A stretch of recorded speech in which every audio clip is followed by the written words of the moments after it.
Oui, on a parlé ce matin à Moscou, comme vient de vous le dire Jean-Marc, on a beaucoup parlé de la situation internationale et en somme, au cours de ces entretiens de Moscou, on a parlé de la situation internationale avant de parler des relations bilatérales proprement franco-soviétiques. Et c'est normal au fond parce que les relations franco-soviétiques vont bien, tandis que la situation internationale ne va pas très bien.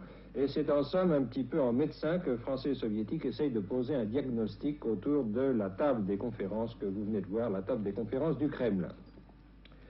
Donc ce matin, il y a eu 2 heures d'entretien, avec d'abord 2 exposés symétriques en quelque sorte et assez longs, l'un de M. Pompidou, l'autre de M. Kosygin, parlant chacun à peu près une demi-heure, et puis ensuite une discussion générale où sont intervenus M. Pompidou, M. Kosygin, M. Couve de Mirville, 2 vice-premiers ministres soviétiques et d'autres personnalités qui assistaient à la réunion.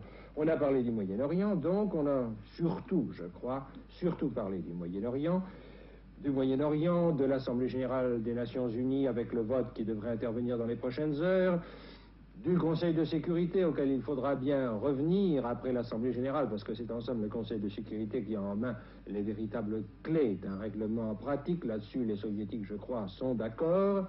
Et puisque Conseil de sécurité, il y a utilité d'une concertation entre les 4 membres permanents du Conseil de sécurité, ça c'est la thèse française, et je crois que les soviétiques lui prêtent une oreille assez